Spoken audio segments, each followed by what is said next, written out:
Good evening. Welcome to tonight's On the Edge with me, Theo Chalmers. Tonight's show is 2 hours long and live, so if you have any questions for our guests during the show, text them to 87778 with the word EDGE, a space, and then your name, location, and your message. And we'll try to pick up on any that really hit the mark. They're all charged at standard rate, so why not get ready to text? Tonight's show is hopefully going to be something of a roller coaster conspiracy fest. So please hold on to your seats. I'll be talking with a very special guest, a researcher, broadcaster and investigator who has thrown light into some very dark corners and who famously predicted the exact date of 9/11. He's been on my show before, on the line from his home in Austin, Texas, talking about Nibiru or Planet X. But tonight, however, he is here live in the studio. You may know him from his legendary online channel, The Freeman Perspective, Freeman Radio and Freeman TV. He is, surprisingly, Freeman. What a show we've got tonight. Welcome. Thank you, Theo. Good to see you in the flesh. It's wonderful to be here. Good. England has been right and proper. Fantastic. So I think we should do a little bit of background. So tell me about yourself and how you got involved in these kind of areas of research. Absolutely. It's been a little odd for me. I had a strange imagination as a child, thought about UFOs, thought about ancient astronauts, pyramids, and things of this nature. Was always interested in that.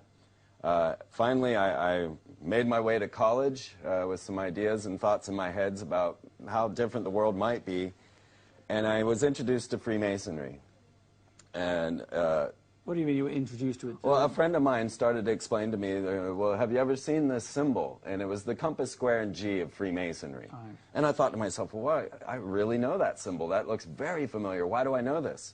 And when I returned home, it dawned on me that my father, I used to wear his cufflinks as spaceman insignia when I was a child, and they were the compass, square, and G. So I found out then that my father was worshipful master of a Kaiserslautern lodge in Bavaria. He was from California. He's not German. But he was the worshipful master, which is like the king of a lodge. So were you living then in Germany? No. He had, well, my father's being a worshipful master in the lodge went on to chase flying saucers in Project Blue Book. He built nuclear missiles, and that's when I was born. And so we were in Florida. But so was he... I don't understand why he would be the master or the worshipful master of a lodge in Bavaria if you were living in California or Florida. Right, and honestly, I don't have that half of the story. It all had to do with his wartime. He was, military through and through. He went through the Navy and then the Air Force, and was on Killer 1 submarine with Jimmy Carter. Well, that is a nuclear submarine. It was the first nuclear submarine. Killer 1. Killer 1. That's subtle, isn't it? What's your mission statement? Killer 1. Absolutely. Okay. But so if you show the image of my dad, you'll see. Yeah, let's have a look at number 1. You'll see what I was starting to come into a revelation. He's the chap at the top there. That's right, and that's him with his full worshipful master garb. And this is the attire worn inside of a Masonic lodge. Most especially for a worshipful master, he has the top hat and the big necklace and all of the gavel, and he's the one that runs the rituals inside of the lodge. So if you're at a Freemasonic lodge, they go through different levels, but if you're at the top level, everyone will be at that top level. But inside of the lodge, there are stations, and so basically he was king of the lodge. And these items around his photograph, these are his actual things, are they? Absolutely. That you've now got, or yes, your mother? Or... Yeah, no, they were bequeathed to me, and I have all of that, which includes, if you'll see there, like wine, corn, and oil, which they use to cast spirits into buildings. Oh, those 3 little bottles at the bottom of Exactly. that picture. Can we have that picture again? Those 3 little bottles at the bottom left there, in that case. They're wine? Corn and oil. Corn? What do you mean corn? Like pieces of corn? Or... Yeah, exactly. And you cast spirits? You would cast spirits. As you would lay the cornerstones for the building, they do a proper ceremony, and then they'll cast these wine, corn, and oil to bring about proper spirits. Is this an ancient Egyptian thing, do you think? It really is. The deeper I got into understanding Freemasonry, the more I came to Kabbalism. Let me just rewind you a tiny bit there. Sure. The reason that you were left all these things, is it because your father saw for you a role in Freemasonry? He had hoped. Now, Freemasonry is unable to recruit. No, this is You part have of to the volunteer, don't spiritual you, or- nature. Yes, you must come of your own free will and accord, and you must believe in a single God. These are the only two requirements. And because then you swear allegiance, and there's terrible things that happen to you if you break your vow of silence. I can tell you the oath if you want to know it. Do you want to say it? Oh, I don't mind. If it's quick? It's simply the first degree. Now, there's, 32. But the first degree would be to bind yourself under an oath of penalty, no less than to cut your throat across, have your tongue ripped out by its roots, and buried at the rough sands of the sea at low water mark, where the tide ebbs and flows twice in 24 hours, should you ever knowingly or willingly violate your oath or obligation as an entered apprentice Freemason. And that's the first degree. But your father was 33rd degree. He was 32nd degree, but worshipful master. Oh, but isn't there another degree above then? Yes, is a degree that is an honorary degree that's typically granted. You must be selected to be in the 33rd. Okay. It's curious who has made it to the 33rd. Arnold Palmer, John Glenn, MacArthur. Well, yeah, several astronauts. Apparently the moon landing astronauts were Masons, is that correct? I was at the Temple of the 33rd, the Supreme Mother Council of the World, which is 13 blocks from the Capitol in D.C., in the District of Columbia. And they have there, encased in glass, the flag of the Supreme Council that Buzz Aldrin brought back from the moon. They'd actually raise a Mason's flag on the moon, didn't Absolutely. they? I've heard. Assuming, of course, that they went, because, as you may know, Exactly. we have done programs that suggest they didn't go. I sometimes think they did go. They did a Masonic ritual. They just didn't want you to know about it. So the film was a hoax, but the ride was real. Well, the film was, I think, pretty certainly a hoax, wasn't Yes, it? yes.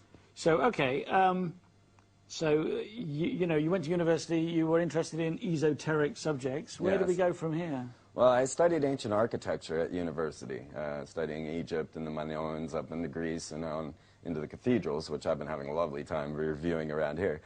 And I started to notice encoded symbolism in many of these buildings, and then also in many of the, not just the architecture, but symbolic meanings in corporate logos. What I discovered was that Freemasonry was essentially Kabbalism. So if you want to go to the second image. Let's go to the second image. I'm sorry, or third. Third image. The idea of Kabbalism. The one with the statues on it? Third image, that's the one. Yes. Now, this right here is the home of Ray Mabus, and we'll get to him later. In the back is the pyramid in Memphis, Tennessee, which is a sports arena. But what you see here is the passing down of this knowledge. What has happened is there was a knowledge in ancient Egypt, and it was passed to Moses. And this knowledge then became known as the Kabbalah. Now, according to Kabbalah, Moses went to the mountain 3 times to speak with God, to speak with the burning bush. And on the 3rd time, he was receiving the soul of the law, which is Kabbalah. I'm sorry to interrupt you there, but Sure. I thought the burning bush was something that happened somewhere else, apart from up the mountain, when he was receiving the tablets from God. Is that not right? No, they actually followed a UFO to the mountain, and Moses went up the mountain. And this is where they gave him the stones. Now, what had happened was that God told Moses the exact proportions to build the Ark of the Covenant. Right. Now, this is a perfect electromagnetic conducting device. Once you study that with its gold acacia wood and the way that it was set And up, those 2 angels on the top. the cherubim on top were basically the antenna, and inside of this was called the Shekinah, which was the voice of God that would speak to them and also lay waste to their enemies. And so what we find is, if you find the whole story in Kabbalism, you find Moses comes down the mountain. The first time the stones don't work. He has to go back. He comes back down the mountain this time, and this time the stones radiate, and from that point on he has to wear a veil. They place these stones in this perfect electromagnetic conductor, and then they carry it around as a weapon that they have to keep wrapped up in hides. When they unveil it, it would then take out their opposing army. What with what? Radiation or electricity? Many people think so. If you thunderbolts? read Graham Hancock, he tells the tale of how they stole the ark, and each king would say, open it and show me the rod of Aaron, show me the stones, from God. And they would die of this withering disease with strange sores, losing their hair and whatnot. It's radiation sickness. Exactly.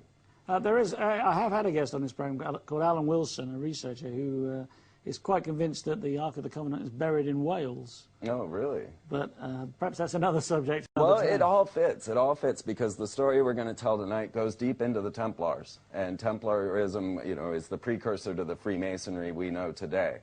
And so the whole idea of the Templars going to the Temple Mount and then leaving with something and then they dug underneath it, didn't they?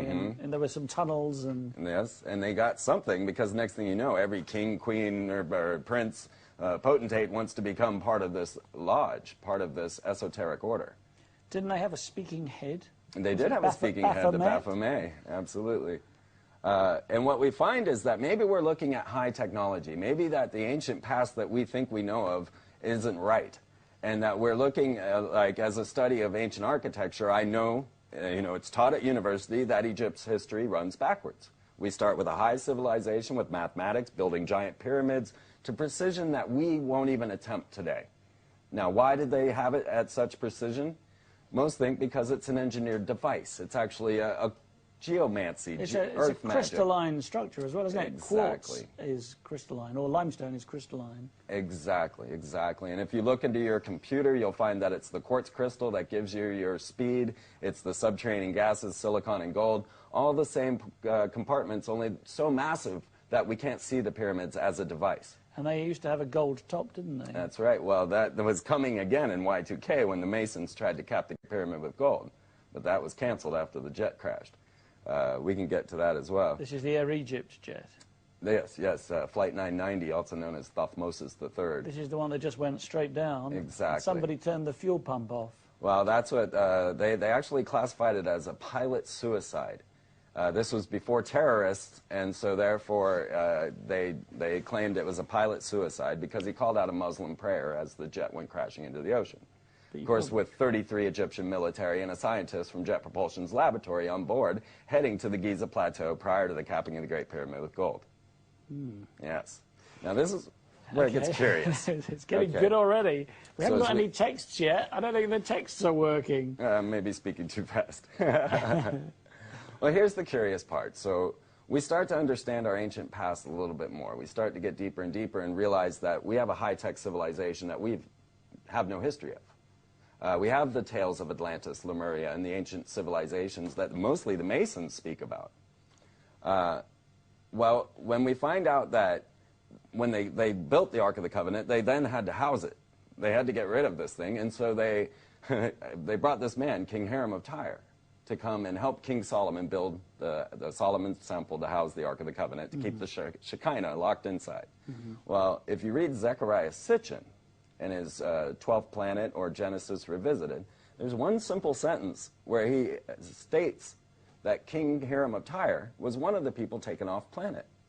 Now, there was Enoch, there was Ezekiel, but then also King Hiram of Tyre. Now, everyone wonders... The Bible described it as something else. It didn't say off planet. No, yes. Well, the description is very incredible, and even an astrophysicist has designed Ezekiel's device and said it was aeronautically viable. So, depends on what you read in the Bible, right? You know, everyone has their own particular interpretations, and because we've been left without the knowledge of the ancient past, we can't put... But now, as we start to come, and Zechariah Sitchin steps forth and rewrites Genesis, then we say, wow, that might be genetic manipulation they're talking about when they created Adam and Eve. They talk about giants and giants, and seeing human women and mating with them and strange stuff like that. Well, yes, absolutely. Genesis 6, you know, the giants, the sons of God came and had sex with the humans of Earth, or however you want to read that. It does challenge those who believe the Bible is a literal document, doesn't it, rather? Well, it all depends on what you get out of it. People interpret things into the Bible, so they read, Lucifer, and they think that that means Satan. This is because they've been told this over and over and over again. But if you were one that just went into the Bible, opened it up, and looked for Lucifer, you would never find this description everyone told you. It doesn't exist. Yeah. There is no connection to Lucifer and Satan in the Bible. That's all made up. But there is a connection between Lucifer and the Illuminati, isn't there? Absolutely. Well, so what I was trying to say is that everyone is curious who the man is. When you go into a Masonic ritual, you then perform a death and resurrection ritual as a man known as Hiram Abiff. This is the thing with the noose around your neck. Yes, exactly. And the oath. And you go through, you're blindfolded, you're brought around, you do a circambulation around the altar, and then you're brought down before the Bible, and you are then presented Venus after you're resurrected. Which Venus, of course, if you look up in the dictionary, is Lucifer. Yeah, because it's the brightest of the planets. Yes, and was always known as Lucifer. But this strange man, Hiram Abiff, who you're playing to be, is the one that came and helped Hiram of Tyre build Solomon's temple. And so now there's potential extraterrestrial roots to Hiram Abiff, the man you are pretending to be, the very first master mason, the man who carried the secret word that the Masons now want. So, I didn't know this. You're saying that the first Mason of the Freemasons, if you like, was actually not an Egyptian. No. Was a Hebrew. He was a man that came along with King Hiram of Tyre. Oh, so he was a Tyrian. Yeah, right. Yeah, exactly. Okay. And therefore established and built this perfect, you know, they electroplated the walls of King Solomon's temple and then left the Levites outside to guard it. Anyone who got anywhere near it died. And so this was a perfect housing center for this high technology that no one understood. How do you know they electroplated the walls? That's some... This is well known. There's the Baghdad battery. I was going to say the Baghdad batteries. So they know that they had lead-acid batteries. Absolutely. In those days, because they found them, and they're thousands of years old. And they had to contain this electromagnetic device, which they called the Shekinah. So this was in some sort of Faraday cage then? Or exactly, exactly. I mean, as we start to look at pyramids and structures on another level, Teotihuacan has a sheet of mica that's 300 feet long. We could not move that today without it breaking. It came from hundreds of miles away. And then it's under the floor. It's not even a decorative thing. This is in where? In Teotihuacan, in Mexico. It's really? not even a decoration. I've not heard about this. This is part of what? Some temple complex? It's the Pyramid of the Moon. Oh, okay. And it's under the floor, under the rocks, under the flooring. And what we use mica for today is to cool our computer components. So once you realize they're running off of gold, water, silicon, quartz crystals, we're looking at geomantic or earth magic or earth technology devices, however you want to take it. You know, at one level it was all magic, but now we look at it as technology. So we're talking about ancient technologies. Yes. And your take on those ancient technologies, assuming that that's correct, is that this was technology brought to Earth? No. This is technology from the ancient civilization that was wiped out to a massive catastrophe. These are the people who lived in Atlantis and Lemuria. Exactly. And these places. Yes. And where the flood comes from. Exactly. In every culture, and certainly around the Mediterranean. And many believe that it was Venus that came into the solar system and caused the catastrophe, and that was Lucifer, you know, the great dark one that came and destroyed everything. Why a dark one if it's so bright? Well, yeah, that's why Lucifer was known as a bright star, yes. But dark in that it destroyed life on planet Earth and most likely life on planet Mars. But obviously life carried on. I mean, there were people who had the stories, who told the tales. Absolutely. And many of them tell the tales of going underground, going subterranean, and coming up later after things had cleared. There were those, again, with Zechariah Sitchin's work, saying that, you know, was like Noah, who was helped by the gods. But most, the Mayans, the Hopi, they all talk about coming up from underground. And then they also speak of subterranean reptilian beings along with that. So were they saved then by aliens? And if they were saved by aliens, some people, then why wasn't the Venus, diverted? And well, they weren't saved by aliens. Even Noah or Upanishads in the Mayan or the Babylonian were not supposed to survive. This was something that a rogue deity, if you will, did. Enki came along and allowed humanity to survive. Enki? Yes. Oh, yes, I've heard about Enki. So, are we talking here about alien tribes, different races of aliens that are perhaps, I don't want to use the word middling because it could be that we're them, but they're involved in human society in some way, and they have different agendas. Absolutely, yes. And we can start to see that, and it gets very curious. I don't know which picture. Which one? Okay. Should we show that little film? Well, let me show the device. Okay, so... Is this the one you want to show? We kind of covered that. We can skip that. Okay. Because what's showing there are the ideas, the anomalies that we have, like Baalbek, Lebanon. There is a structure there with 300-ton stones. They're addressed stones, aren't they? Well, they're just blocked and perfectly placed. Yeah. The thing is, we can't move them. We have 2 cranes in the world that can lift some of the blocks used in the pyramids, which are much smaller, much smaller than the ones at Baalbek, Lebanon. Yeah. We can't touch the stones at Baalbek, Lebanon. But yet here the structure stands staring us in the face, and we have to explain it. So these have been cut from the bedrock in quarries. Yes. Dressed. Yes. And moved. Yes, exactly. I mean, if you want to throw the picture up, you can see that little woman. That's picture number 4. Picture 4. That's the one with the sort of little. I've seen this picture before, the spaceship thing. That's off the painting, isn't it? As well, medieval from the 1400s, painting. yeah. Here we go. So if you see that little lady next to the man from the alien. The Easter Island man. You see the Easter Island face there? Ooh, where is he? The big goofy-looking guy in the front. Oh, the one in the front here with the sort of. Do you see that little lady standing next to him? Way in the bottom. Oh, tiny, yeah. Yes. She's standing on one of those dressed stones. That is the stone. That's how big it is. That gives you. That's one that they didn't finish. That was still left in the quarry, which was also 100 miles away. Impossible to move. Impossible for us to do anything with. It's incredible, isn't it? It is incredible. I mean, you know. We have to explain it. We have to understand our ancient past. You couldn't move that using logs. No. And rolling it. No. You wouldn't get it on the log, would you? No, we couldn't possibly move such a thing. It's 300 tons. Yes. Yeah, it's so we start to get to the idea that architecture, art, and artwork and sacred geometry actually have a function within our life cycle. And they have an ability to generate what we consider magic. And ideas of subtle frequencies being manipulated is really what we're looking at. Okay. So things that we didn't understand, like electromagnetism, were magic back in the day when you could make 2 things move with magnets or whatnot. But the power of electromagnetism, that's sorry, I need more water. Electromagnetism. Yes. Is something that we are now coming in to understand. You know, it's coming into so many play, like our HARP facility, the antenna array in Gacona, Alaska. Yeah, the auroral. What is this? The high something? It's the High Frequency Active Auroral Research Program. Yeah, which is in Alaska. Yeah. And it. Which is the American government's earthquake machine. Isn't it? It is claimed to be that. Actually, Milosevic in the USA Today accused the U.S. of using it to cause earthquakes in the Middle East. That was on the front page of the paper. HARP technology is used to create earthquakes. Most said, well, Milosevic's just saying that. And they're all 8.6, aren't they, on the Richter scale? You know, I hadn't noticed that. Apparently, a lot of the, well, I don't know, I'm just reading the same kind of stuff that you read, I'm sure, and I've read that a lot of recent earthquakes all around the world have been all exactly the same intensity.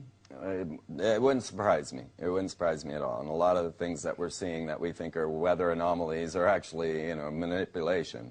Yeah. But to get to that film, the thing that I had recognized now was that Kabbalism was Freemasonry. Freemasonry is Kabbalism.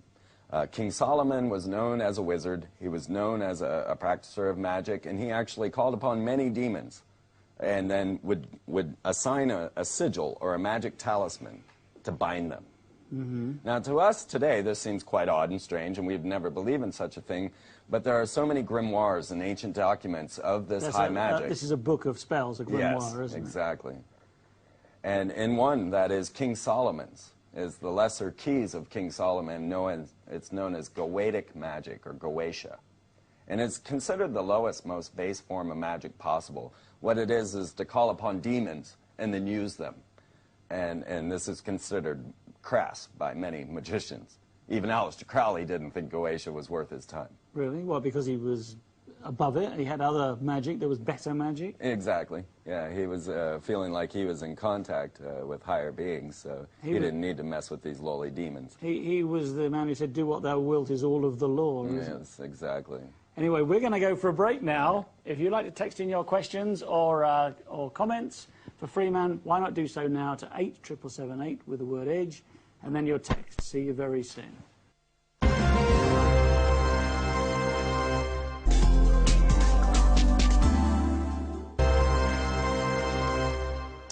Welcome back to On the Edge with me, Theo Chalmers, and my special guest, Freeman, all the way from Austin, Texas. This is getting intense, isn't it, Freeman? We've only done one section. So, I don't know where to get back into it, really. We were talking about esoteric things of the past, How do those things link into the modern day then? Exactly. That's the big question. And that's the crux of this whole thing, is that we understand civilization as, well, we believe it's just the outcome of human endeavor, that this is what humans would normally build. But as you begin a conspiracy research, you start to notice that there is a few esoteric orders that are in charge of things. And Freemasonry, of course, being number one. It's odd, isn't it, that society thinks it's okay to have secret societies. You know, when I'm saying society, I mean like people generally think it's okay, or are taught to think it's okay, that there are people who are members of secret organizations with secret agendas who are in some positions of power. Yes. And that's okay because they do good work. Exactly, exactly. And their agenda is what we're concerned with, right? And so we want to understand their religion and their thoughts and where they come from. And what is Freemasonry and why? You know, why? And as we discover, like in America, 51% of our presidents all belong to Freemasonry. That's over half the presidents belonging to a single fraternity. Well, many of them belong to Skull and Bones as well. And then you add in that level, exactly. And then you've got chapels of Freemasonry in places like the Vatican. Yes, yes, it's endless, no matter where you go. And so as we were talking about Solomon's temple and how that relates to the Freemasonic ritual, Solomon being a magi, a magician that cast demons and then used sigils to bind them. So you better explain sigils. Okay, sigils. Well, let's go to that picture. Let's go to that picture, that circular. That's it. Okay, so what you're seeing there on your right or left is the seal of Solomon to bind spirits. Now, this was his main seal after he had cast 72 different demons. He then bound them with separate sigils, but this one bound them all. Okay, and what's the symbolism here? I mean, I can see the male symbol, but that's the only one that I recognize. Well, it's very esoteric, and that's the thing. It takes quite a bit of knowledge and a lot of study to become a magician. It is not a flight of fancy. It's something that has a very deep, deep meaning in an ancient science that I don't, you know, we don't fully understand. When you say we, there are people who do understand you. I would think that there are sorcerers out there, magicians who are worth their ilk. Actually, I can name a few. I've had on my show, the Twin Tower architect, Paul Laffoley. He's a magician that designs time machines.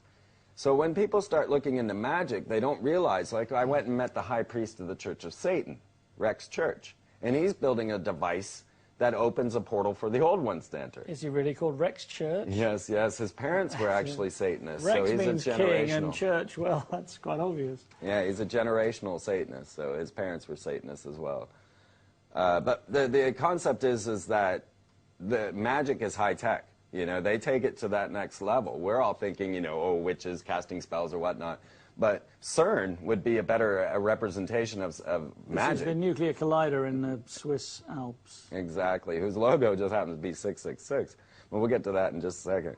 Okay, are we ready for that film? Well, I was going to show you that what we're looking at, Okay, if we could throw that up. Can we have that image again, that we just had on, please? Because what we're looking at here is this sigil, this magical talisman to bind spirits. Now, over to the right of that, what you're looking at in the white and brown, that is the park out in front of the Nashville Capitol in Tennessee. Now, if you'll see, I moved the park over to the sigil, to the seal of Solomon, and it's an exact match. Even the cross arms are represented. Every portion of that seal of Solomon is represented there.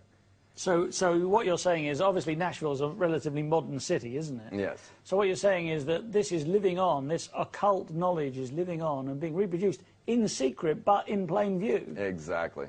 So whoever built this park knew full well what they were doing. Now, interestingly, Nashville, of course, is the home of American music, isn't it? Yeah, country music. Well, certainly country music, but also, I mean, the music industry in America, to some extent, was based there and has been based there. Absolutely. Well, certainly the kind of... Elvis. Yeah, well, Elvis, absolutely, Sun Studios and so on. What does it mean that these people are doing this? Why, you know...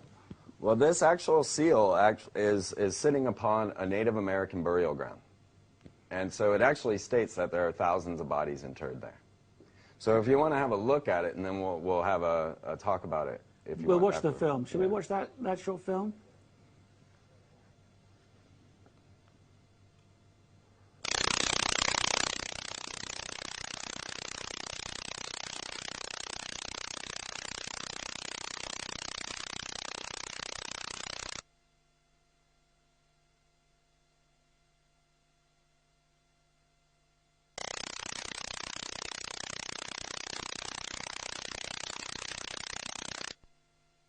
We're going to see that. All right. I wonder if that's going to be the case with all the videos. Yeah. Well, that's okay. So what I'm saying now is basically that what we look at as subtle frequencies, we now understand the electromagnetic spectrum, but do we understand the soul spectrum, the spirit spectrum?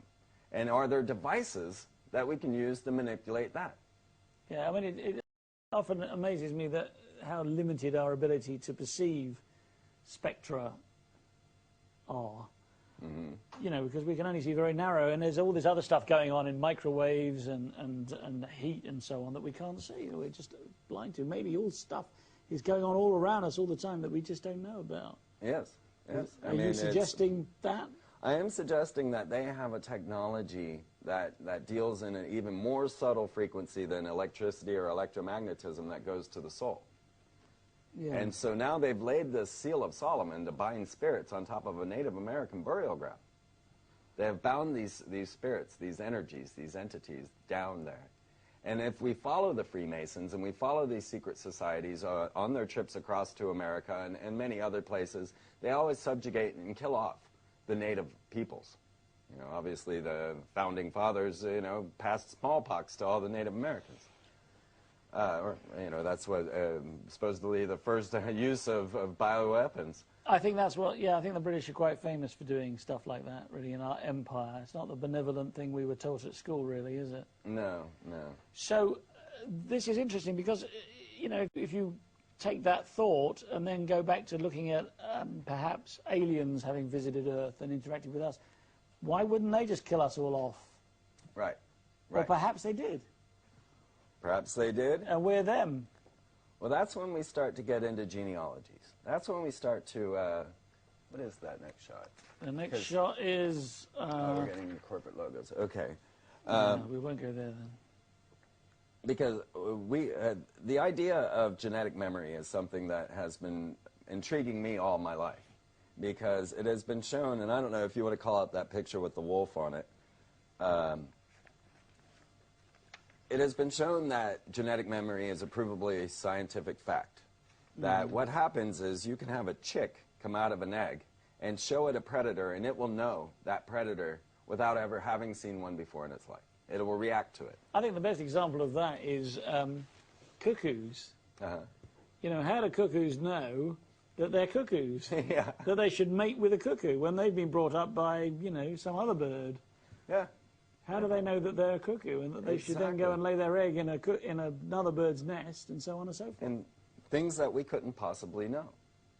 I didn't know if they got the... We're not getting that image. It's an image. That's okay. Do we know what number it is? No. It's okay. Okay. But the concept is that we are passing this genetic memory along. And so I personally think that I was coming to understandings like I did because of my bloodline, because of my family. And then, therefore, now I have a quicker catch to understand things. And this would explain why the ancient Egyptians had sex with their sisters and mothers, or why the royalty, the monarchy, has to keep it all in the blood. Well, my understanding was that they did that to maintain power, because if no one else could marry their sister and then claim to be king, or no one else could marry their mother and then claim to be king, so the only way to make sure that didn't happen was by having a wedding, a marriage, and then they were married. They were already taken. That was my understanding of that. Well, that's what we consider a rational, reasonable explanation to things. Somewhat irrational, rational, yeah.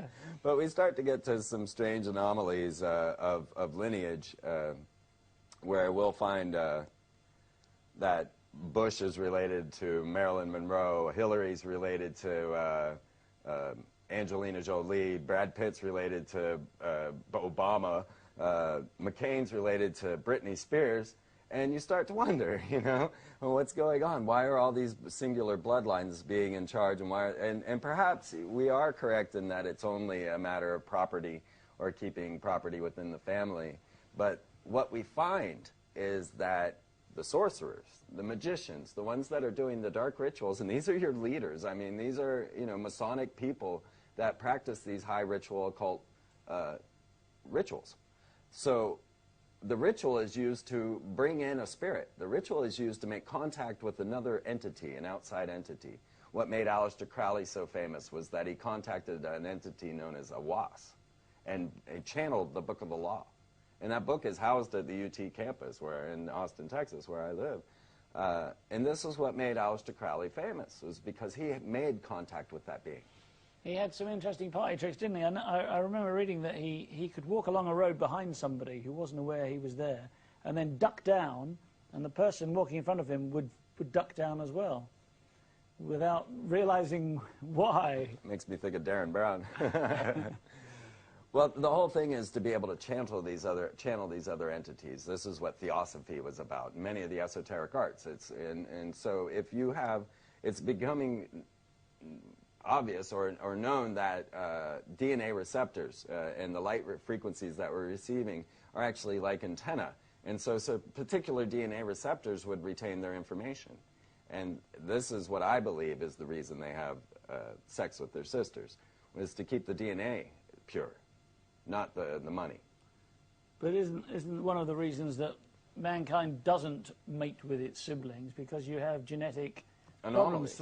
Well, you have like diseases, hereditary diseases, thrown up far more readily. Yes. I mean, there are groups of people, aren't they, religious sects and so on, that do a lot of that inbreeding. Yes. And they end up with, you know, things like very bad eyesight or, you know, hereditary diseases and that kind of thing. Evolutionary, it makes no sense. But we have been supplanted with a system. A system has been placed upon us that is not human. And that's really where I start coming from, is that civilization is not human. If we look at it, it's not structured to cater to the human at all.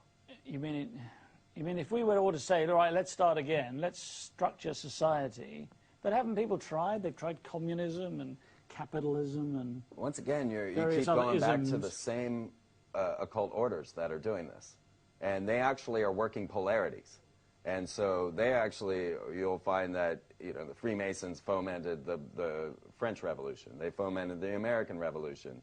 They are constantly pitting polarities against each other. And I know Prescott Bush, for instance, who was George H.W. Bush's father and George W. Bush's grandfather, financed Adolf Hitler. Yes. In the Second World War. But wasn't that just about money and power? Well, no, because once you start realizing what Hitler was into, you look into things like the Brotherhood of the Bell, their ideas of hyperdimensionality, the seeking of Shambhala, the ancient technologies that they were seeking, and flying saucers that they were building. They had a much bigger ideal. It was a religion. It was a full belief system, not just a political or military idea. It was this whole concept of being divine beings. And so, you know, when you start looking into Himmler and the ones in the SS that are getting into the deep occult, then you start to realize, no, that's not what it was all about. There is a larger story. If we start getting into corporate logos, which actually would be the next image. Let's go to image 7 then. Now this was really part of my awakening. Now what had happened to me was I started recognizing Masonic meaning in every corporate logo I saw. And I started classifying them all. And I've outlined and updated every corporate logo of any major corporation that you can. We haven't got the image up yet, but let's just start talking about them as though they're there. So what we're saying is that the images of these successful companies are linked to esoteric symbolism. Absolutely. Signs of allegiance. All of these symbols I can identify and classify within Masonic ritual. Well, let's look at the Virgin logo, for instance. It's just text. Right. What's Masonic about that? Well, your Virgin is our eye in the pyramid. You know, over in America, we've got Time Warner running all of our trains and cables and telephones, and here we have Virgin, I noticed. Mm-hmm. Now, this is a very, very interesting and intriguing tale that really brought me out into the open and also made my first film. Which is on the goddess Columbia. Mm-hmm. Now, of course, in Britain, we call her Britannia. Yes. What we find is this concept of Isis, Horus, and Osiris. And many of the logos that you'll see, the reason Hitler canted the swastika goes back to Osiris, Isis, and Horus. You mean why it was at an angle, it wasn't square? Exactly. But I'm sorry to push you on this, but what is esoteric about the Virgin logo? Well, just the Virgin itself. Well, the idea of the Virgin. Yes. I mean, it's the name, not the logo necessarily. Right. Well, the V is very symbolic for them, and we'll get to the V. Okay. And that would be why the V is so prominent. But, of course, it's Virgin. But they think about these type of things. And I know that it seems kind of like you could just pick and choose. But if you started with, say, ABC, NBC, CBS, and all their logos. They use a lot of sun symbolism, don't they? Well, ABC has no logo. It's just the word, or the letters ABC. Yeah. Now, this is the Trinity again. And so the Trinity goes back to Osiris, Isis, and Horus. Then when you get to CBS, that's Columbia Broadcasting Systems, and their symbol is the eye. Yes. Now, Isis was known as the eye goddess, and this eye goddess is carried through time. Is this like the eye on the top of the pyramid? Exactly. Which is on the $1 bill? Which in Hebrew means the devil. Well, each letter in the Hebrew alphabet has a correlating number and a tarot card in Kabbalism. And so the eye in Kabbalism is the devil card. So you're looking at a symbol of the devil in Kabbalism, and they are Kabbalists, so therefore it is a symbol of the devil. And then NBC, of course, is the peacock, which goes to Juno, which is the Roman version of this same goddess. And that's why they use the peacock, because of the eye symbolism again. Oh, because there are what look like eyes on the tail feathers of a peacock, aren't there? Exactly.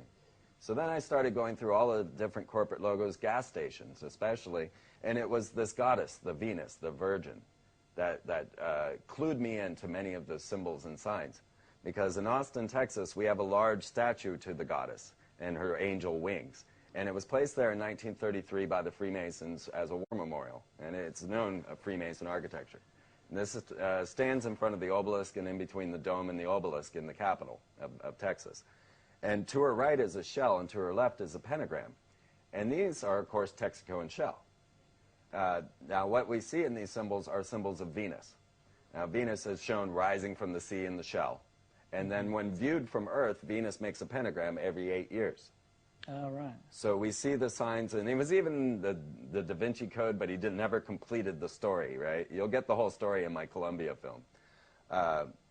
So as you see there, then Texaco and shell are both symbols of Venus. And you could go along with Starbucks. Now, Starbucks logo with the goddess, fish goddess with the pentagram over her head. This is the same symbolism, once again, of the fish goddess. But the interesting thing... It's just like the hat that the Pope wears, which looks like the head of a fish. Exactly, like the cult of Dagon or Oans, who actually goes to St. John, who the Freemasons worship. The idea of the Skyla, or the siren of Starbucks, is the idea of the concept of having sex with these merfolk, because they knew that there was a crossbreeding with merfolk from ancient Atlantis, but they couldn't explain how. Mermaids, is it? This is like sea people. Exactly. Exactly. Do they exist? Well, that's going to be the question for this show. Well, let's ask it then. All right. Well, that's next on the list, I think. Okay. So, yeah, that was the whole concept of this, and honestly, I can go through every corporate logo and tell you these things. And then I started using this knowledge to predict world events. Now, this is where it gets interesting. So, as I'm awakening to Waco. I'm awakening to the Oklahoma City bombing. I'm finding that this is all just madness and totally contrived. From my opinion, right from the get-go, I didn't believe it. Yeah. To have these people murdered in front of me, burnt down, and it was too much for me. So I was awakening to this new concept of, an evil government, which many people are starting to come to the realization of. And it was at this point when they brought Bill Clinton in front of us and then impeached him for having sex with his secretary. Okay, now what they had done was bring this man of the people, a saxophone playing, David Letterman loving, man of the people, and then brought him down for a crime that most people didn't consider was even worthy. And they're like, well, Hillary's kind of cold anyway, I heard all kinds of stories of this nature. But people were going, well, why? Why are they impeaching this man? Now, I myself was looking at the puzzle and saying, well, they don't do this. Many presidents have had affairs. They do not bring you out. JFK famously had affairs with many, many women. With George Bush's cousin. Yeah. What, Marilyn Monroe? Exactly. So I knew that there was a reason, a contrivance for why they were bringing this man out in front of us and making him turn purple by talking about insertions of cigars and such, that this was psychological warfare. This was the preparation of World War III. The first thing they needed to do was defeat our hearts. This was their goal. And so they brought this man of the people, and then they tore him down for a violent or a crime that no one thought was even worthy of impeachment. This was psychological warfare, and when I saw that, I said, okay, well, if they're going to bring down the man, what's the next step? And I said, well, obviously, force a president into office so that we begin to lose faith in the system itself. Now, I started to hear tales of this W. Now, do we have the W image? Sorry to... Which one is that, do you know? It should be next. Oh, no. No, we've got some more symbols. Oh, okay. The VW, yes, 10. Number 10. My apologies. I thought 10, it was 10, 10. next. No, we're not going to get that. Okay, let's just talk about it anyway. Okay. So, as I started to... Oh, no, that's not the one, is it? No. No, it's the one with the VW symbol at the top. That's their bloodlines, by the way, that way, you know, we skipped over. Right. There we go. Okay, so I'm coming into my understanding that we're dealing with Freemasonry, which means we're dealing with Kabbalism, which means we're dealing with Hebrew, because Kabbalism is all based in Hebrew. And as I outlined and classified all the different corporate logos, and then I'm looking for this man they're going to force into office, I hear the rumblings of a W. And at that same time, I'm trying to decode Phillips 66. Because if I had decoded every other corporate logo I'd seen, but I didn't know what 66 was in Kabbalism. So very simply, I opened a magician's dictionary and I looked it up. And it turned out to be the number of the dark side. It's the number of the evil. It's the number of the fallen angels. Or Klipoth, it says. In magic, they call it the Kilopoth. Kilopoth, is it? Is that how you pronounce it? Okay. So these were Lilith and Azrael and all of the fallen angels that are listed in, say, the Book of Enoch. And this is what the number 66 meant. Well, in Hebrew, 6 equals V, not like Roman. So in Hebrew, 6 is V. So when I saw the 66, I understood the meaning of the dark side, and then I hear the coming of W. Well, 6 makes VV, which is W. So I then put this together, and I said W will be forced into office. And this took me a few more layers in my understanding, because when I looked at the Volkswagen logo, I realized it wasn't 3 V's, but 2 V's interlaced. Yeah. And this was, of course, Hitler's war machine. Well, when you take 2 V's and you interlace them, you make 3 V's, which, of course, equals 666 in Kabbalism. And, of course, you'll see the same symbolism behind George Bush's head in the Woodrow Wilson Center, who was a 33rd degree Freemason. Oh, right. Woodrow Wilson, another president. Exactly. And the one that brought about the Federal Reserve. The Federal Reserve. Well, we've done a few programs on banking. Yeah, we're not even getting the symbolism of the dollar. Forget it. Okay. Take us all day. So So you predicted that George W. Bush would be forced upon us, or forced upon the American people at least, exactly. By a court of law, which is what happened. Exactly. Because this was the psychological warfare necessary to further defeat our hearts. Now, I concluded that with W will be railroaded into office, and he will be the last American president, because the next step was to get rid of the Constitution. And that will come up when we get to Obama. Okay. So even in Star Wars, now, even in many of our Hollywood films, we find that all of this is encoded and practically broadcast straight at us. Some believe that they broadcast it straight to us because they want us to be able to say, well, you saw that in a movie. But some of us believe that this is being broadcast to us because we must submit of our own free will and accord. So we have to say accept it because we've seen it and we accept it, and therefore they told us. Exactly. No, we didn't do it sneakily, we told you. That's, yes. That's the argument, isn't it? The entire 9/11 scenario was in The Lone Gunman, and the entire collapse of America in Star Wars. Freeman, we're going to go for another break now. Once again, if you'd like to text in your questions or comments for Freeman, please do so now, and see you back here soon.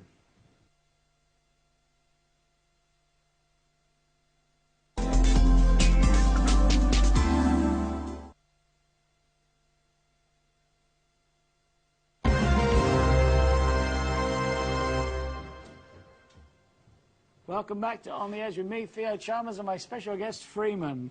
Well, I'm pleased to tell everybody that texts are now working. We've had a few technical problems tonight, as you probably guessed. Hundreds of texts coming in. Unfortunately, because there's so many, they're whizzing off the screen before I get a chance to read them. Here's a question from Brenda in Hull. Are the Masons and the Illuminati the same?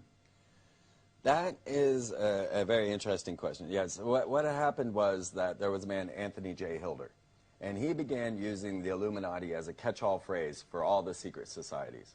And so what happened now is there's a big confusion because there is the Bavarian Illuminati that was founded on May 1st, 1776 by Adam Weishaupt. Which is an organization called the Illuminati. Exactly, which of course their symbol was the eye on the pyramid, just as it is on our dollar bill.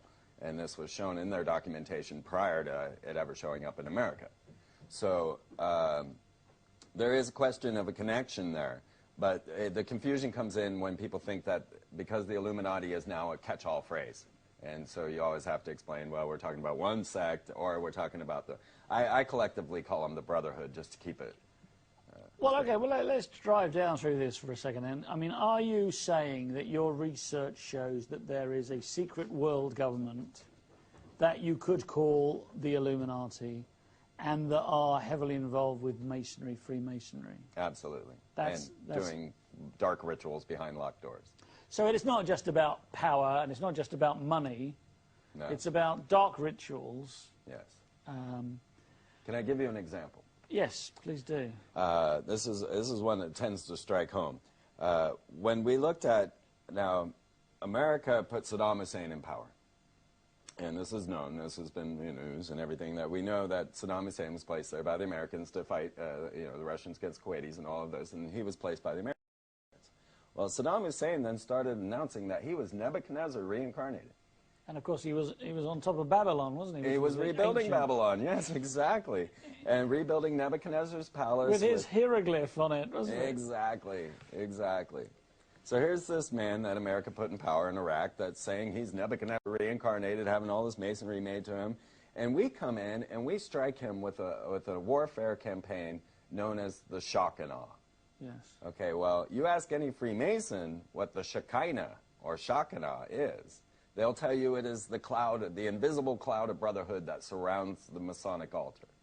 And as I was telling you earlier with the Ark of the Covenant, that is the voice of God that surrounded the Ark of the Covenant that they had to build Solomon's temple to house. This is this nuclear force or whatever that whatever was around it might be. They called it the Shekinah. Well, the Shekinah was a play on that word. So the Shekinah, also known as rapid dominance, came down and struck Saddam Hussein, who was Nebuchadnezzar, using the mother of all bombs, which they called the Moab. Yeah. And it was the Moabites that took out Nebuchadnezzar. And it was Nebuchadnezzar in the Bible who was Lucifer.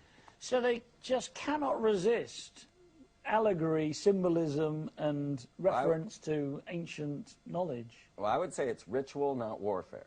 It was begun on the vernal equinox, which is a day when the dead and the living combine, according to their esoteric beliefs.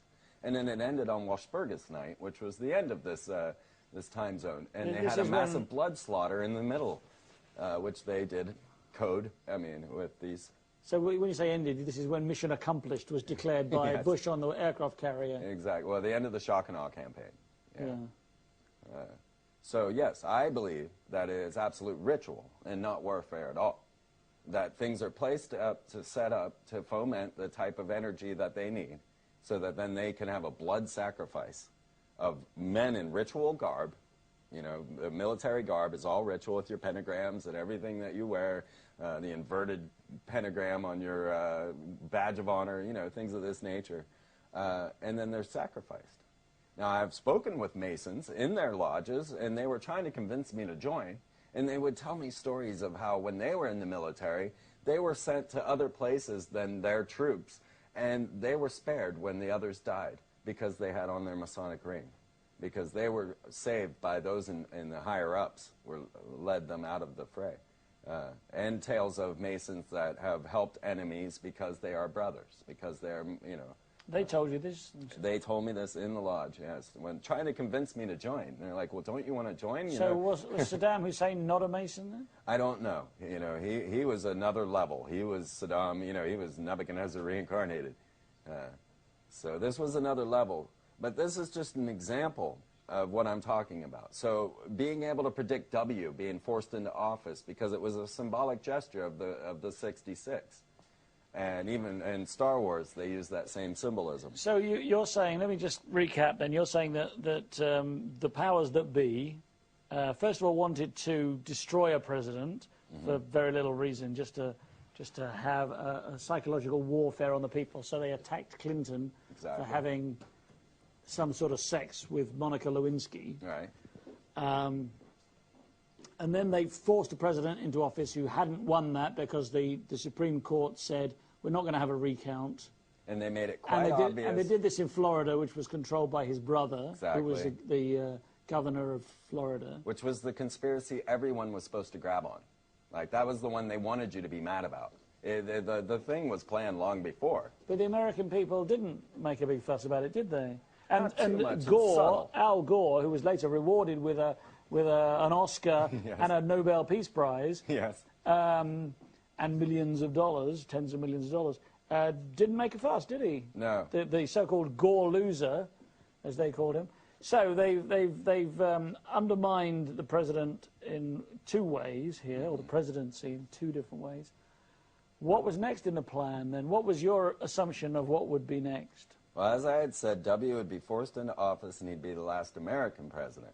Because what I felt would be next would be a president coming in that was not a natural-born citizen. So did you think that would be Arnold Schwarzenegger then? I did, yes, I really did. The Arnold Bill and all of that. And, of course, the people behind this non-natural-born citizen act that was passed or brought to the House were Hillary and Barack Obama. They were the senators pushing the non-natural citizen act. And, of course, you know, Schwarzenegger, I mean, he comes from Austria, which is where some other famous ruler came from. Yes, exactly. And you know, his father was SS.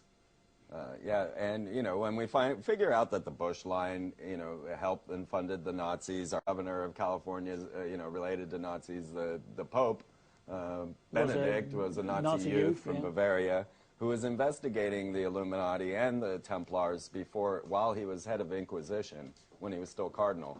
And then now they've come out. The Vatican has stated that they are exonerating the Knights Templar. Now, this was very curious because there were a couple of symbolic gestures. One was that Pope Benedict met W at the White House on 10/13, October 13th. Mm-hmm. This is a symbolic date of the Templars. It was 10/13, 1307, or October 13th, 1307. Friday the 13th. Friday the 13th, the day that the Templars fell. So it became the most unlucky day.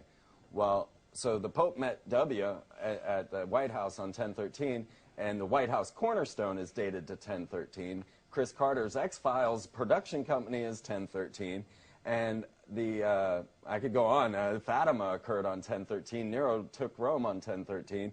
But on top of that, the White House cornerstone is dated to 10/13. And I used all of this and to add one more. The Pope had W visit him at Vatican, and they met in St. John's Tower, who is the patriarch of Freemasonry, on Friday the 13th. And so it was all these 10/13, Friday the 13th symbolic gestures that led me to say, well, there's going to be a major event on 10/13. And so for 2 years I predicted this. For 2 years I talked about it. You can see it all on my website. And pre-10/13, for 2 years I discussed it. But it was 9/11. No. I predicted 9/11 as well. This was later. Okay, so 9/11 I predicted, but without an audience. And only my friends, you know, just people around me. I said, hey, there's going to be a major terrorist attack. Now, this was after W was forced into office.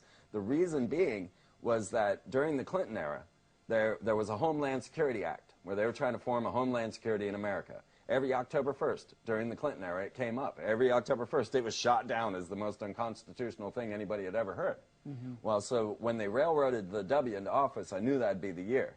I had been expecting, in the middle of September each year during the Clinton era, to have a major terrorist event to force this Homeland Security, because I knew they needed about 2 weeks reaction time.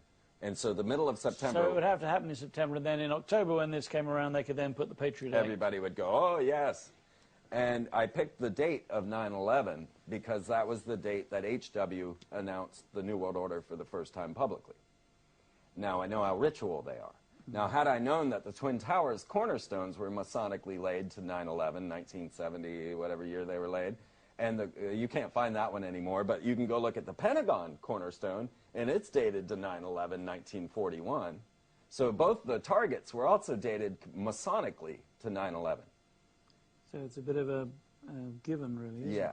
Is it symbolic that it's also the number you dial in America for the emergency services? I've wondered about that, because then I went in and tried to dig out what the Kabbalistic meaning of this would be.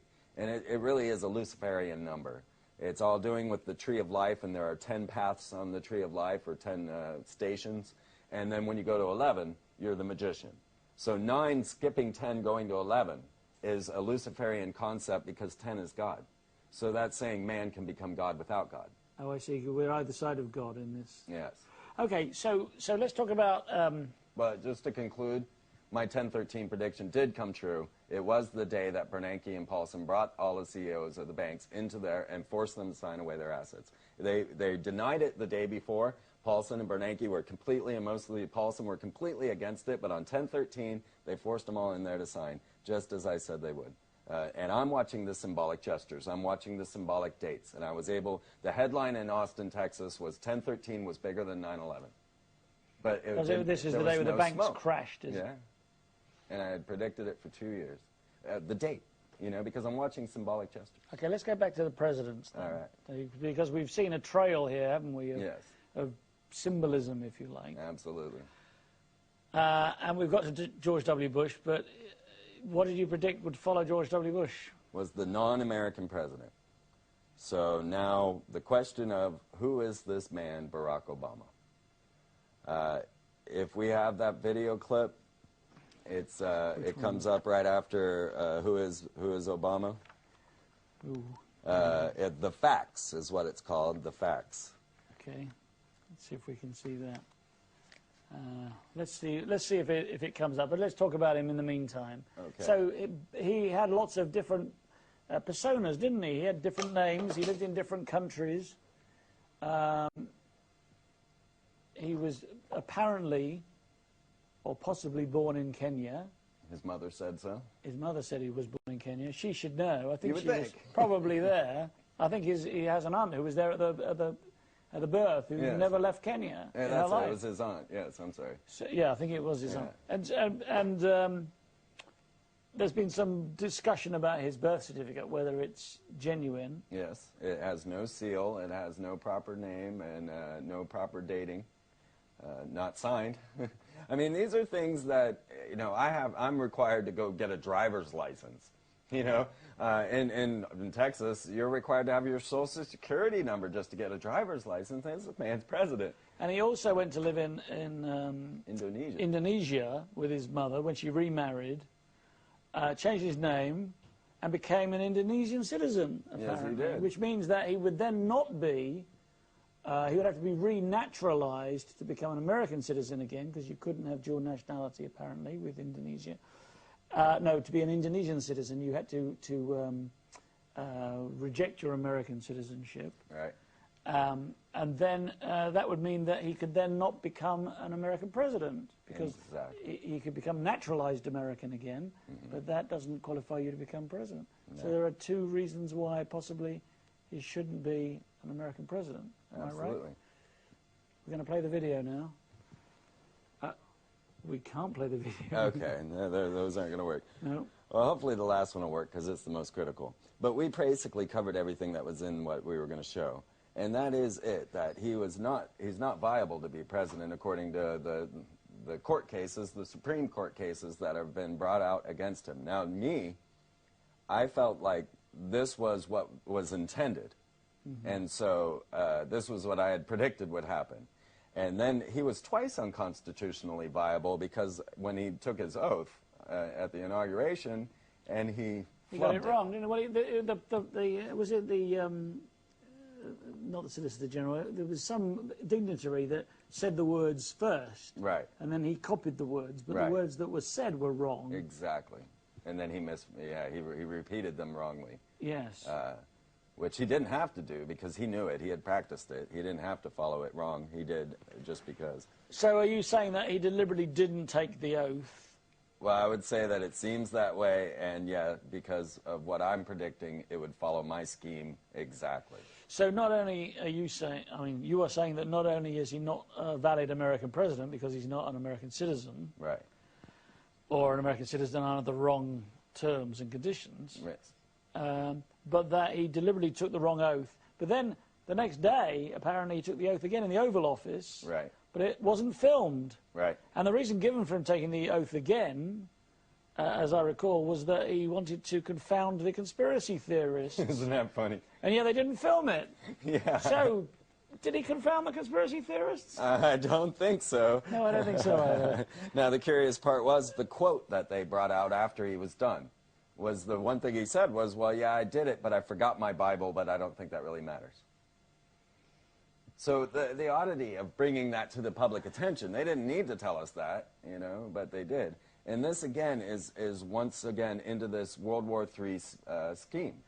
Yeah, because the Bible he had was something special, wasn't it? The Bible that he had on the first occasion, I don't recall. it was like Lincoln's Bible. That's right. That's right. I think it was. Something like that. It was some very, you know, famous, important Bible. Well, there are many symbolic events in this whole inauguration, and one being that there was a man, Albert Pike, who outlined all of the rituals of Freemasonry. He wrote the book Morals and Dogma.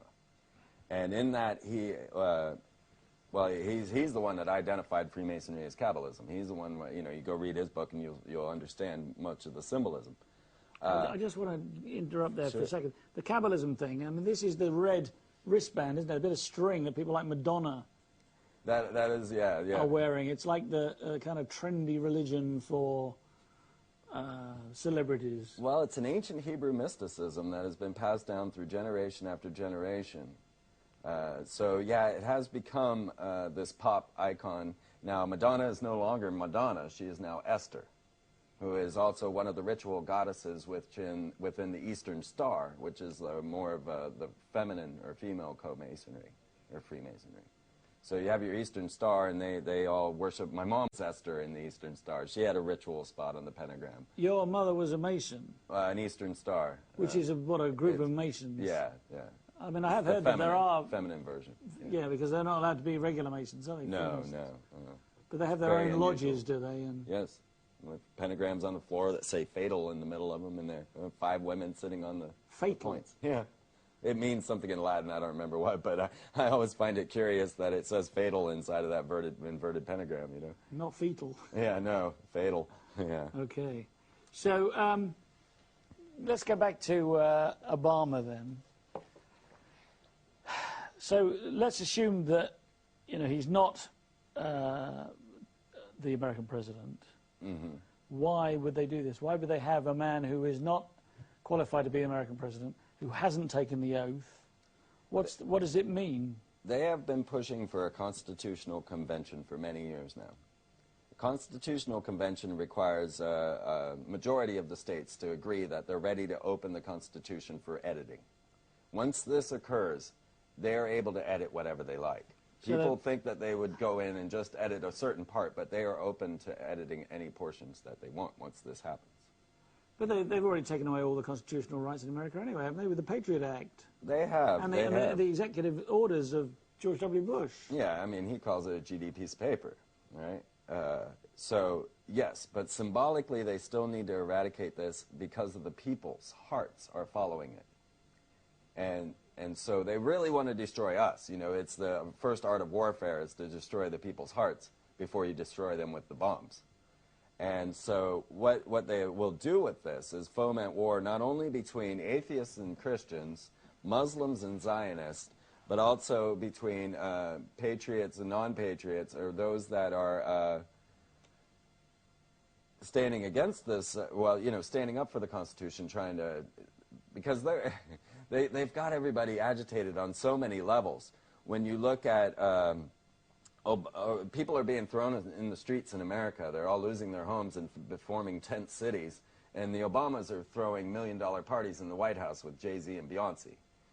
He made $600 million on his campaign and sales of book, and is sending DVDs to Gordon Brown. But when Gordon Brown visited and gave him something made from an anti-slavery ship. Yes. A truly uniquely historical gift. But in return, he got copies of Star Wars and Wizard of Oz, Citizen Kane, the Godfather. which I don't think were even in PAL format. So I don't think even Gordon Brown can watch them over here. He's probably seen them. Yeah, and of course the Brown, Mrs. Brown sent over the daughters some lovely necklaces and dresses, and they sent back a plastic model of Marine One from the gift shop at the White House. You know. What is Marine One? The helicopter that Bush flew off at the end of the inauguration. It's the president's helicopter. So it's deliberate, isn't it? Hey, absolutely. Symbolic gestures. Why are these gestures? Why are they making these gestures? Well, I think they want to get Britain mad at America. They're making us look cheap, you know, and they're making us appear... We've been cast into the world as the Satanists. You know, if you look at all of our stars or, you know, whoever's at the top of our list, they're typically pretty bad as far as role models go. But surely if the powers that be, the Illuminati or whatever, control the UK and control America, why would the British government be mad at America? Not the government, the people. Oh, it's for the people. It's for us. It's for us. 9/11 was for us. It was for our reaction. And so insulting the British Prime Minister is for us as well. Right, so that you're now mad at us. It's the same story here with the MPs and their money crisis. I mean, come on, everybody bucks the system. Everybody's, you know, and now they're going to come out and tell you about it.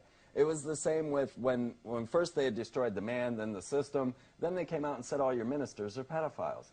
You know, they're destroying every reason you have to believe in something. And that's their real goal. That's the goal of the end game, is to first destroy your heart and destroy whatever you have to believe in. Okay, so what's the next stage? I mean, you've been predicting all these things. Yes.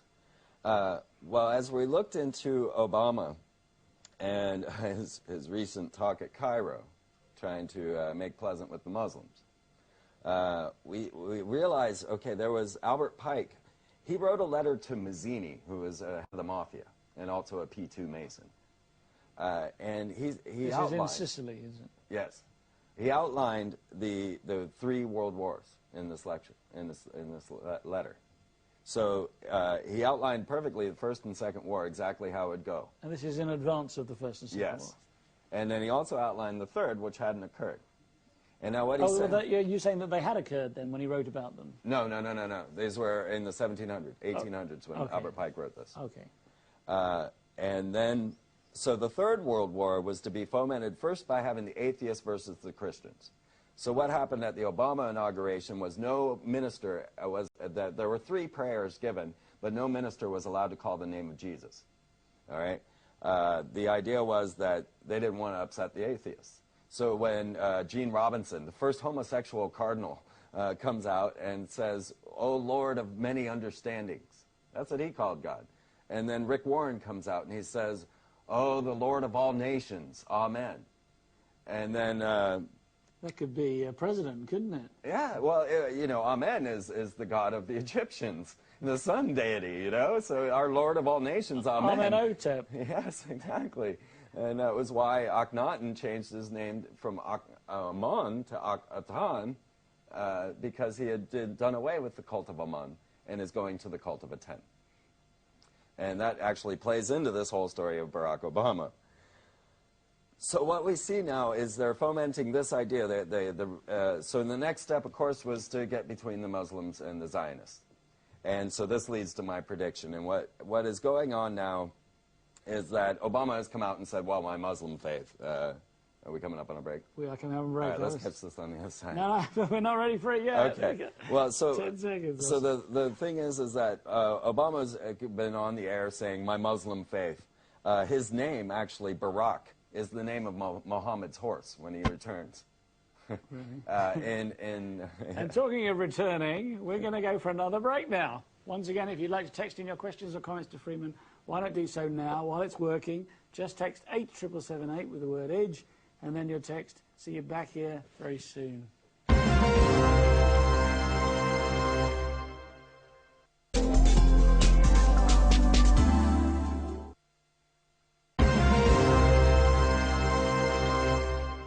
Welcome back to On the Edge with me, Theo Chalmers, and my special guest, Freeman. Just before the break, we were talking about your prediction for Barack Obama and what his name means and who he really is and what he symbolizes? There's a very interesting story going on here, and we won't have enough time to show it all, but you can go and check it out on freemantv.com. freemantv.com. And what we find is that the name Barak, if you were to go to the Bible and look up, and Satan fell like lightning, it would say, and Satan fell like Barak. If you play the words, yes, we can, in reverse, it will say, thank you, Satan, very clearly. Very clearly. And if you, and he rides around in the beast. That's his Hummer. No, it's a Chrysler, isn't it? Yes, yes. So these, to me, are symbolic gestures. These are symbols that they're using to bring about this end-of-the-world script, as it were. Now, aren't they also selling off masonry, masons' temples? Or, yes. What do they call them? Not temples. Yeah, they're temples or lodges. Lodges, yeah. They're not. They are selling them off across America. That's absolutely right. And not because numbers of masons are falling. That's what they'll say. But I believe it's due to liquidating their assets because America's about to fall. And they know this. But so what we're looking at is a coming space war. And this is big. Yes. Now, my prediction is on the 4th of July, perhaps this year, next year. Okay, it was probably this year. See, now the thing is, I'm watching symbolic dates. This is next month. Yeah, exactly. That the Vatican will go and take the Temple Mount back on the 4th of July. The Vatican? Absolutely. Not the Jewish nation, not Israel, the state of Israel. Yeah, well, it could come through Israel, but I believe it's going to be the Vatican. I'm not sure, you know, I didn't know that the Twin Towers were going to fall on 9/11. I knew they needed a terrorist attack on that date.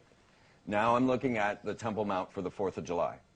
And that is my next symbolic date and symbolic gesture, and I have many reasons to outline why the 4th of July.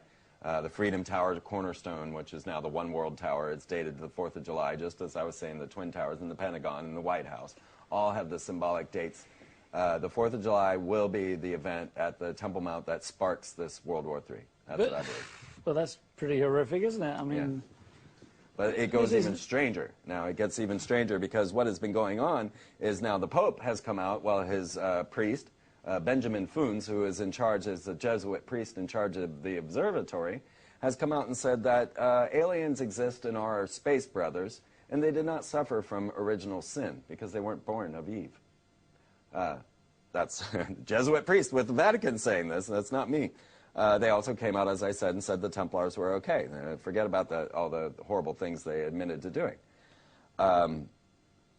What we're looking at now is this coming space war, and what is happening is it was predicted by Wernher von Braun, a Nazi scientist that came over on Project Paperclip to start NASA. But what is going on since Obama came into office is NASA is coupling with the DoD. Department of Defense. Exactly. So we are going to a war-based space program. And they have changed the name aptly to Ares, who is Mars, who is the god of war. Yeah, because it's not Star Wars anymore, is it? It's not, sorry, not, what was the Defense Initiative called? It was called Star Wars, wasn't it? It was Star Wars, Short, yes. Yeah, this is Reagan's space defense. Exactly. And this is all part of it with HARP and many of the other things. So, what happened to me? Let me just tell you the story how it fell, because it's so miraculous. I am doing a study on Obama and the coming space war, the coupling of the DoD with NASA. I'm following and tracking meteorites that are anomalous, that are causing sonic booms and earthquakes, something that's never happened before. I've been tracking them for a while now on my website and even using earlier ones. But is this on your blog, which yes. is the freemanperspective.blogspot.com? Exactly. And so what had happened was that Wernher von Braun, this Nazi scientist, said that, well, they're going to use the Cold War to start the space program, start this whole militarization of space. Then they're going to go to terrorists to help carry this forward and get the world ready. And then we'll go to asteroids. And then asteroids will be followed by extraterrestrials.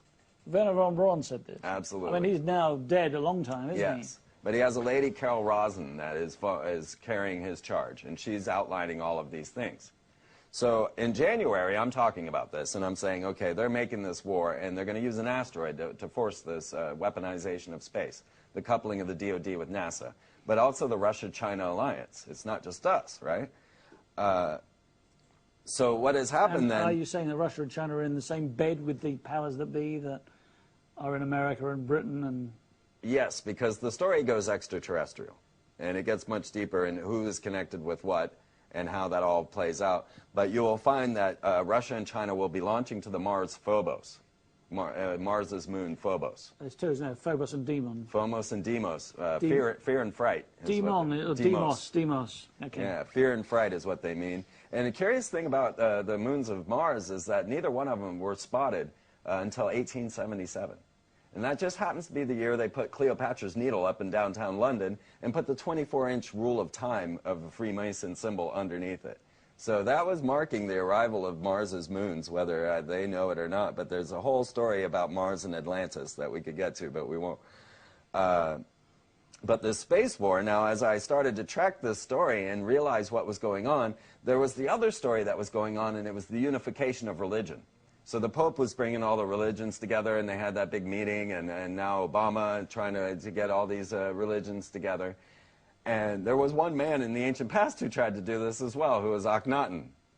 And it was mostly actually his mother, Queen T, who was running this whole show. So once I started into the Obama Space Force story, I got sidetracked in the fact that Akhenaten and Obama look very much alike. And so I started to do artwork showing Obama. I took his Time magazine photo and I put it on Akhenaten's face. But then I found out that Akhenaten's mother, the true ruler, okay, because Akhenaten was overshadowed by his mom, and that was Queen T. T-I-Y-E, isn't it? Yes, exactly. And so I took Michelle Obama's high school photo and I put it on Queen T. And we're going to show you this. But then we found out that Akhenaten had 2 daughters by Queen Nefertiti. And they both, well, they had 6 daughters, but 2 became pharaohs themselves. And so they're depicted in the artwork with Akhenaten and Nefertiti. And these are in statues. Yes, and a stela. And I took the statues and I put the faces of the daughters on them. And the stela is a stone monument, isn't it? Like a standing stone. Exactly, just a face carving.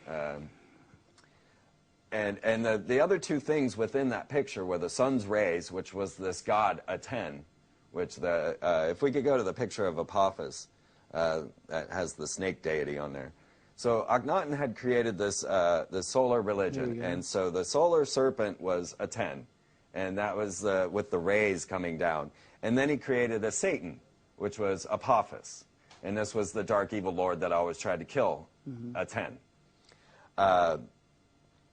So when we looked at, if you could go to the stela, I don't know, did I give you that one? That's okay. When you looked at the picture, you found that the other 2 things in the image were the rays of the sun and the rosebuds, or the rose flowers that they were given. So then the Secret Service gave the Obamas code names, and they were Renegade, Rosebud, Radiance, and Renaissance. And so renegade means that he turns against his party. This is the definition. One who turns against his party, his religion, and everything else. That's what renegade means. If you go to Renaissance, it means rebirth, reincarnation. And if you go to the Rosebud and Radiance, then we're looking at the other 2 images in the Akhenaten stela. So we have the entire Obama family coded into this stela of Akhenaten. Maybe we should look at the video. Let's watch that video. We've been building up to this video. Let's do it.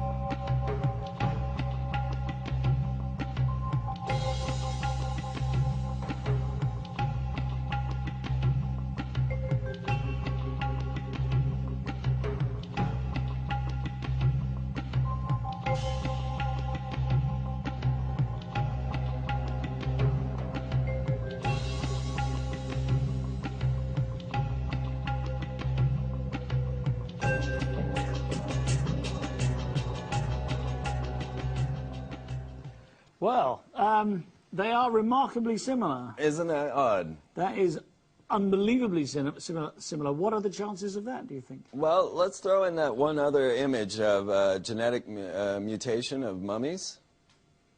Do you see that still shot? I don't know. No. It should be the next one. There we go. Well, now, as an ancient astronaut researcher, I've known all my life that there is a special property to mummification that saves a viable cell, a cell proper for cloning. Now, they even just came out on a History Channel explaining how they could clone mummies and how they would maybe clone cryogenically frozen people if the world ever ended. It was the days after people. Well, so knowing this and knowing that Lenin is rotting in Red Square at this moment because we cannot mummify. Okay, I think we're done with that image. Well, that was the whole point there, was that they have cloned. There's viable DNA in Egyptian mummies. They absolutely cloned a 2,400-year-old mummy. Well, we don't know that. No, that's what that news article stated. 1985, they cloned a 2,400-year-old mummy. You mean they cloned its DNA? They didn't make a human being. Yeah, they cloned the DNA, right. They just replicated its DNA, didn't right. they, with, what's that called, that process where they reproduce the DNA? Yes, absolutely. I mean, the news article said, you know, they cloned a mummy. Okay. So it is absolutely viable. Let's cut to the chase then here, Freeman. What you're saying is then, I think someone's got to say it, you're saying that Barack Obama, Michelle Obama, and the two girls are all cloned ancient Egyptians. Absolutely. And you want the kicker? Give me the kicker. Now, I told you that this whole thing was fomenting a space war using an asteroid. Well, and I told you that the god was a 10 and their Satan was Apophis. Mm-hmm. Well, it showed the news article as to which asteroid we're worried about. March 2nd of this year, an asteroid nearly hit our planet. It came between the Earth and the Moon, just as I had predicted months before on my radio show. An asteroid came on March 2nd. They did not see it coming 3 days before it almost hit the planet. But they said, well, this wasn't the one we're worried about. The one we're worried about is called Apophis. And it comes from a group of near-Earth asteroids known as the A10.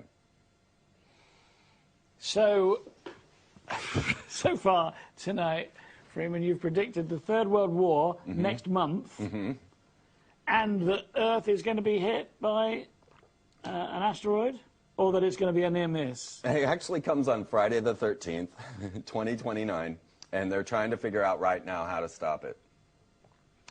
So we'll all be at war anyway, won't we? Yeah, well... Well, is it going to last that long, from 2009 to 2029? It's all an excuse to get the space war going. Now, Werner von Braun says that what we're doing is fighting extraterrestrials and that they are not malevolent. So he says that the Earthlings are actually fighting the good aliens from coming here and rescuing humanity, is basically what Werner von Braun's saying. You mean what he did say? Yeah, what he did say. Unless he's been cloned as well. Channeling, yeah, exactly. Or channeling. So I can't imagine that any world war in the 21st century is going to last 20 years. So is it going to be a short, sharp shock? What it is just an excuse to further the weaponization of space. They're not even thinking the meteors or the asteroid's going to hit us in 2029, just that they have to be able to be ready for it. So... No, but the odds of the asteroid coming, being named after the Satan of Akhenaten, who the clone of our president just might well be, is too much for me. You see? Well, we've got 10 minutes left. In that 10 minutes, I mean, what are your predictions? You know, you've given us these predictions, which are pretty dire and depressing, really. Yeah. This war, what kind of form will it take? Well, this war is going to be very strange because they now have godlike powers. When they started CERN, now realize CERN's logo is 666 with a hyperdimensional portal. That is their logo. They have Shiva, the god of destruction, sitting out front. They tried to create a black hole in Switzerland, you know, to find the God particle. Well, in order to understand what this God particle was, they had to... Which is the Higgs boson, isn't it? Exactly. And they had to create a new system, a new internet system to understand the technology or the knowledge that they received from busting into the other dimension. And they called this the grid. Now the grid is 200,000 computers set up on direct fiber optic lines. And so now it is the ultimate supercomputer and is absolutely capable of generating holograms. Now this is admitted on the grid's website, on CERN's website. That is one of the potentials of the grid. Generating holograms, generating simulated worlds so that they can see what would happen if they did this before they actually do it. things of this nature. Now, Elvis danced with Celine Dion on American Idol as a hologram. So now we know. Okay, so now we've got that portion. Then you've got your HARP facility, which is able to cause earthquakes, floods, weather manipulations. It's basically a solar flare from the ground. And so then it manipulates the ionosphere and heats, and then they can cause Earth-like or God-like problems. You know, people will think it's a major storm or an earthquake or whatever, but they're actually manipulating this. Many people are seeing and feeling the effects of the chemtrails. These have been very heavy since I've been in England, and definitely I've been feeling the aches and bones. Now, one thing's curious about that is that it causes flu-like symptoms. The two ingredients reported in chemtrails is barium and aluminum. Now, the barium actually makes you show up on an X-band radar, and that was shipped out of Texas right before Katrina hit. Everybody forgot about the X-band radar, and it went up to Alaska to sit next to the HARP facility. So now in the chemtrails, you have aluminum and barium. HARP's a radio transmitter, so the aluminum, you're an antenna, and the barium is a frequency watch radar that can see barium. So now we are tracked and manipulated by the systems in Alaska. So what we're looking at now is a form of war that we've never seen, with pulse weapons, space-based lasers.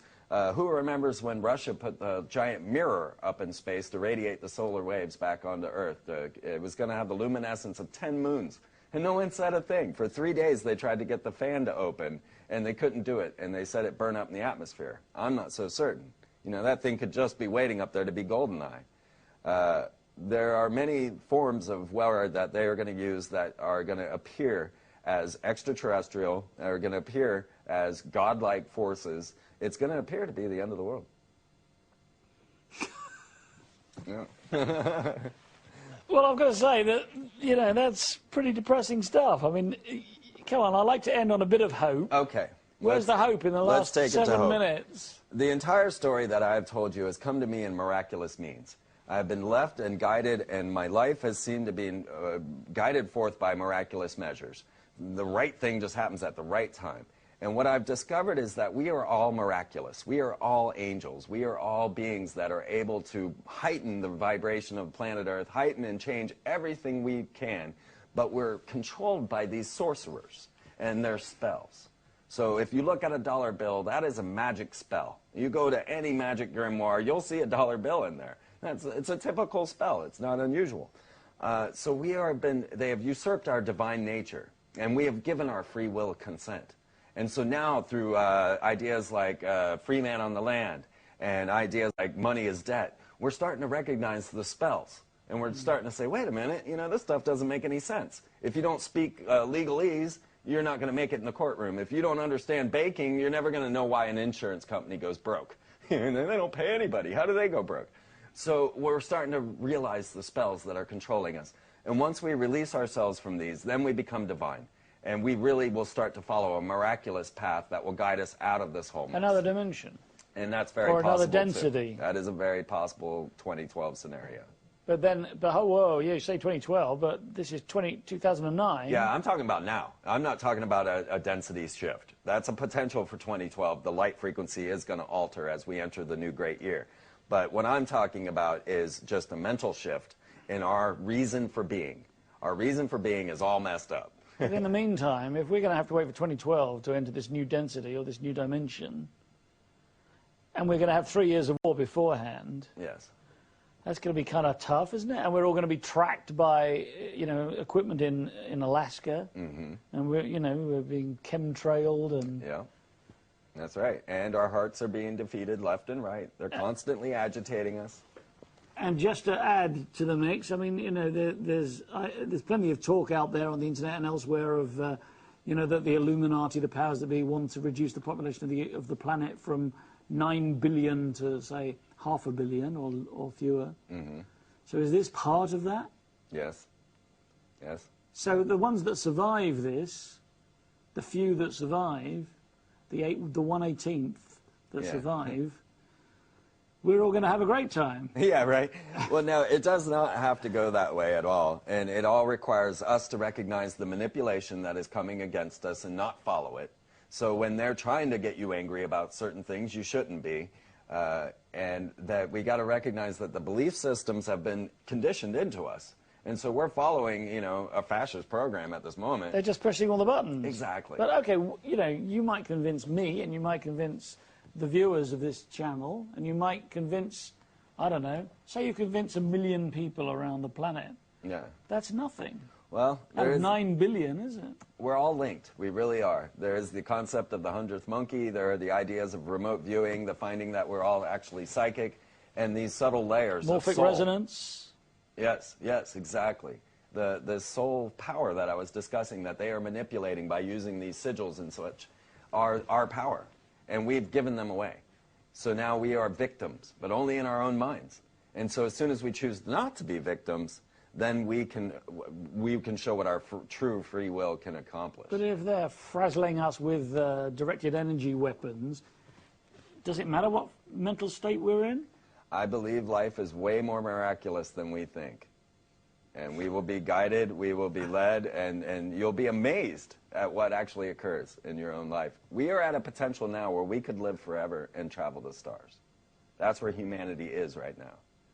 So that's our potential. We could, you know, be traveling the universe. For those who don't survive, do you believe in reincarnation? Will they come back? Does the spirit live on? I believe so, yeah. I personally believe that I traveled here for a reason and a purpose, and I'm happy to be here. Are you from somewhere else? I don't know. I used to think maybe Pleiades. I made some jokes about that and then found out all this crazy stuff about Pleiades and then met Pleiadians, and there's a long story with Pleiades as well.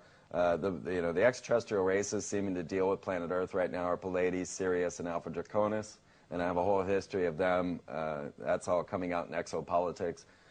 But I believe in the miraculous. I absolutely believe in the miraculous, and everything I've ever done in my work has been miraculous. It's been the universe supplying me. I am not an avid researcher. It is talking to me, and everything that I try to show everybody is a miraculous adventure, because we are all angels and we are all able to change everything, but we have to break through the conditioning to do so, and that's a hard thing to do. So there is hope? There is absolutely hope. No, not yet. We've got a minute and a half. You've got a minute and a half to tell us what we should do then. Should we tell people? Okay. There is a lot of knowledge that we gain, and we end up going through the stages of grief that most find when they find out they're dying. We'll go through anger, depression, through denial and frustration until finally acceptance. So everybody's got to walk through that. There's no way around it as far as any psychologist has ever found. When you find that your world is ending, you go through these stages of grief. But you do eventually come to acceptance. And when you get to acceptance, then we get to play. Because that's when you're like, well, you know, forget it all. I can just do what I want now. I don't have to worry about the mortgage or the thought of the future. I can now live today, because tomorrow doesn't matter. And that's when you're freed. And that's the thing we're afraid of, you see. That's the power that the Illuminati has always used against us, is this fear of the future. And what we will find is that the future is actually laid out in a beautiful, manifest way, and that we are actually limiting and hindering that progress by trying to stay in the conditioning.